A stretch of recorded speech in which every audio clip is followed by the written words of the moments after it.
Hello everyone, welcome back to my channel Metamind management. So आप लोगों की demand पे मैं अब स्टार्ट करने जा रही हूँ एक नई प्लेलिस्ट जिसमें कि हम लोग पढ़ेंगे कंपनी लॉ। तो कंपनी लॉ का वेरी फर्स्ट एक्ट हम लोग स्टार्ट करने जा रहे हैं जो कि है Indian contract act 1872। I have tried कि मैं सारी इंपॉर्टेंट चीज़ें जो आपको ज़रूरी है इस लॉ को पढ़ने के लिए, इस एक्ट को पढ़ने के लिए, वो पॉइंट वाइज प्रेजेंट करूं। अगर आपको इसकी डिटेल डिस्क्रिप्शन चाहिए होगी तो मैं इसके नोट्स अपने टेलीग्राम चैनल मेटामाइंड मैनेजमेंट में डाल दूंगी। उसकी लिंक आपको डिस्क्रिप्शन में मिल जाएगी और आप उससे जाके उस टेलीग्राम में नोट्स ले सकते हो। अभी मैंने नहीं डाले, आप बोलोगे तो मैं उसमें डाल दूंगी डिटेल नोट्स। स्टार्ट करते हैं। Indian contract act 1872। ठीक, 1872 नाम जैसे ही हमने ये देखा वैसे ही समझ में आ गया कि ये फ्रीडम के पहले की बात है। स्टार्ट करते हैं। The act came into effect from 1 सितंबर 1872। बन ये एक्ट अप्रैल में गया था, अप्रैल 1872 में बन गया था, लेकिन ये इफेक्ट में आया 1 सितंबर 1872 में। 1 सितंबर 1872 में ये इंडिया में इफेक्ट में आया। जैसे ही आपने ये सुन लिया कि आज़ादी के पहले की बात है, इसका मतलब है कि इंडिया का खुद का बनाया हुआ एक्ट नहीं है। The act was passed by British India. British government ने ये क्या करा था, ब्रिटिश गवर्नमेंट जब इंडिया यहाँ पे रूल कर रही थी उन लोगों ने ये क्या करा था, इस एक्ट को फॉर्म किया था। And it is based on the principle of English common law. ये उनके लॉ पे बेस्ड था। This act is applicable to whole of India. अभी पहले तक ये JNK में, जम्मू एंड कश्मीर में नहीं एप्लीकेबल था, but now it is applicable to whole of India. चार चीज़ें हमने जानी। 1 सितंबर 1872 से इफेक्ट में आया, ब्रिटिश इंडिया ने बनाया था, और ये इंडियन कॉमन लॉ पे बेस्ड है, और ये पूरे होल ऑफ इंडिया में एप्लीकेबल है। अब कुछ और इम्पोर्टेंट फैक्ट्स जान लेते हैं। जब ये एक्ट आया था तब इस एक्ट में ये सारी चीज़ें थी। सेक्शन 1 to 75 बताता था जनरल प्रोविजंस के बारे में। 76 से 123 बताता था सेल्स एंड गुड्स के बारे में। 124 से 147 हमें पता चलता था इंडेमनिटी एंड गारंटी के बारे में। 148 से 181 तक पता चलता था बेलमेंट एंड प्लेज के बारे में। 182 से 238 तक एजेंसी, एंड सेक्शन 239 से 266 तक partnership. Later on in 1930 sales and goods को हटा के एक पूरा नया एक्ट बना दिया गया जिसको हम पढ़ते हैं द सेल ऑफ एक्ट 1930 में। ये इससे हटा दिया गया, एक्सक्लूड कर दिया गया। ठीक है, फिर ये वाला पार्ट 1932 में पार्टनरशिप, जो कि 239 से 266 तक था सेक्शन, ये नया एक्ट बनाया गया पार्टनरशिप एक्ट 1932, और ये दोनों चीज़ें इंडियन कॉन्ट्रैक्ट एक्ट से निकाल दिए गए। यानी अब ये सिर्फ ये येलो वाला पार्ट जो है ये हम लोग इंडियन कॉन्ट्रैक्ट एक्ट में पढ़ते हैं। हम इंडियन कॉन्ट्रैक्ट एक्ट को लेते ही टू पार्ट्स में, पहला जनरल कॉन्ट्रैक्ट्स और दूसरा स्पेसिफिक कॉन्ट्रैक्ट्स। जनरल कॉन्ट्रैक्ट हमारे ये हैं जिसमें जनरल प्रोविजंस दिए गए सेक्शन 1 to 75, और सेक्शन 124 से 238 तक के सेक्शंस को हम पढ़ते हैं किसके अंडर, स्पेशल कॉन्ट्रैक्ट्स के अंदर, जिसमें indemnity, bailment and plays and agency हम पढ़ते हैं। बहुत इंपॉर्टेंट चीज़ें हैं ये भी और ये भी। ठीक, ये तो बहुत ही ज़्यादा इंपॉर्टेंट है। स्टार्ट करते हैं। इंडियन कॉन्ट्रैक्ट एक्ट नाम से मैं सबसे पहली चीज़ समझने वाली लग रही है, वो क्या लग रही है कि व्हाट इज़ कॉन्ट्रैक्ट, कॉन्ट्रैक्ट होता क्या है। देखते हैं, पॉइंट्स में समझते हैं। कॉन्ट्रैक्ट का बेटा एक प्रोसीजर होता है, उस प्रोसीजर को हम लोग ऐसे फॉलो करते हैं। सबसे पहला प्रोसेस क्या है, ऑफर, प्रपोजल जिसको हम बोलते हैं। इंडियन कॉन्ट्रैक्ट एक्ट में सेक्शन 2A में डिफाइन करा गया है कि व्हाट इज़ ऑफर और प्रपोजल।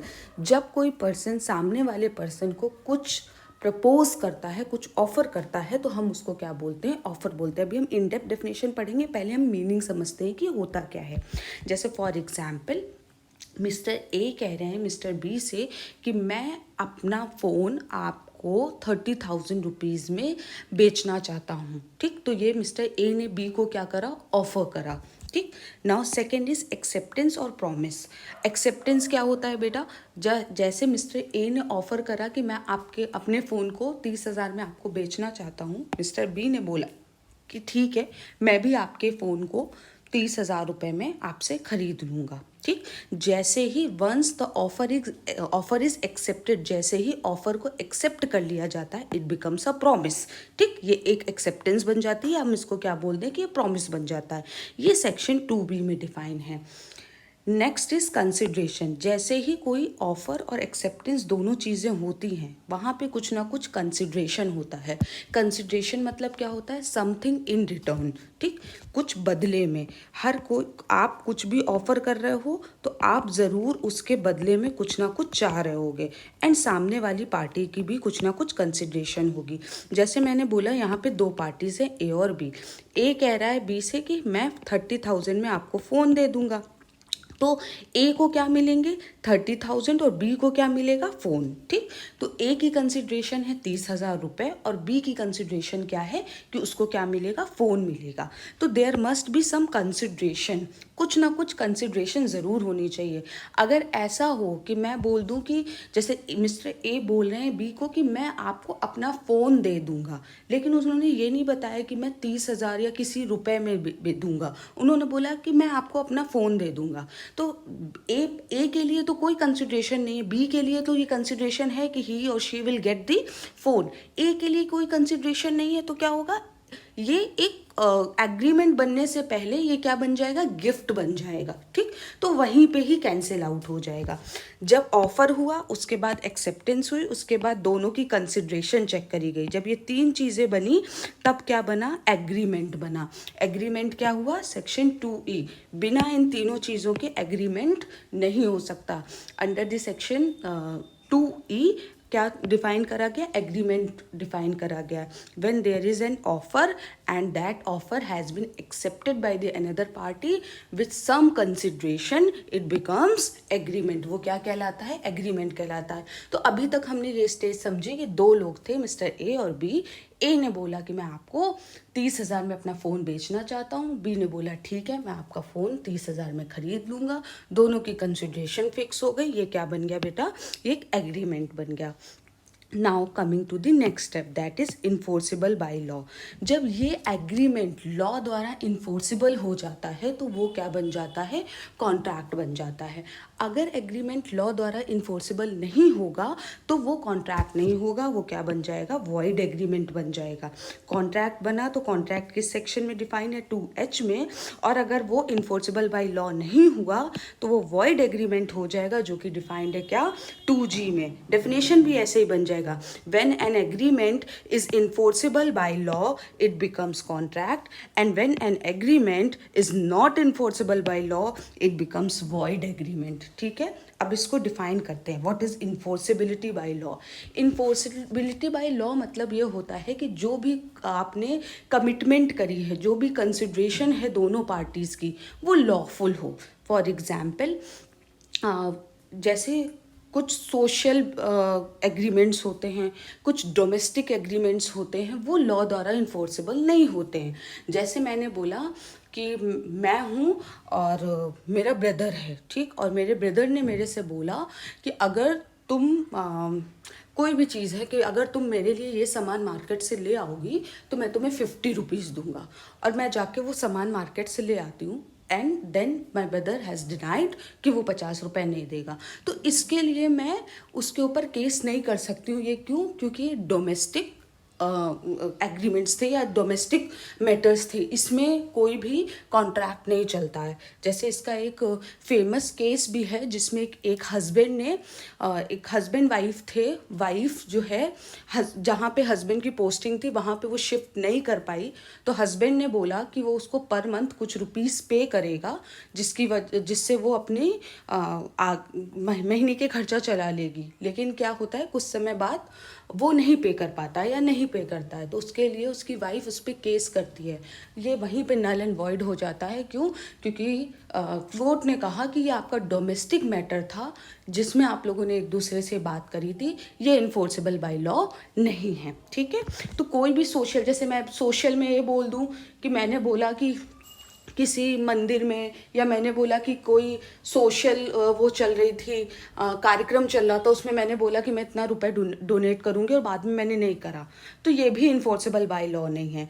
जब भी कोई कॉमर्शियल या हम लॉफुल कंसिडरेशन वाली चीज़ें वाली करते हैं, उसमें ये सारी चीज़ें एप्लीकेबल होती हैं। ठीक, तो इसको चेक करने के लिए अब कौन सी ऐसी चीज़ें जो है हमें चेक करनी है, तो सेक्शन 2H ने बोला, कॉन्ट्रैक्ट ने बोला कि एक एग्रीमेंट तभी कॉन्ट्रैक्ट बन सकता है जब वो सेक्शन 10 की सारी चीज़ों को फुलफिल करता है। तो सेक्शन 10 क्या है, आइए वो देखते हैं।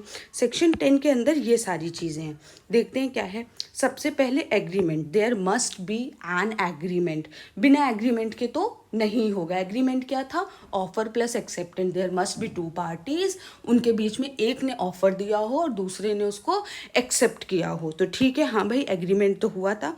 फ्री कंसेंट, फ्री कंसेंट क्या होती है, आपने किसी के दबाव में कुछ ना किया हो। फॉर एग्जाम्पल आपको एर्जिन में ना हो, मतलब किसी ने आपके को गन पॉइंट में रखा और बोला कि आपको हाँ करनी ही पड़ेगी कि आप मेरा फ़ोन 30,000 में लोगे, ठीक है। तो ये फोर्सफुली किसी से कराया, धमका के कराया, कोई फ्रॉड करा। वो फ़ोन जो था हमें दिखाया गया था कि उसकी वैल्यू 50,000 है मार्केट में, लेकिन वो एक्चुअल में 20,000 का फ़ोन था। तो कोई फ्रॉड एक्टिविटी ना हो, ठीक। पर्सन जो है वो इस कैपेबिलिटी में हो कि वो उसमें कॉन्ट्रैक्ट में एंटर कर सकता हो, मतलब माइनर ना हो। He must have attained 18 years of age, ठीक है।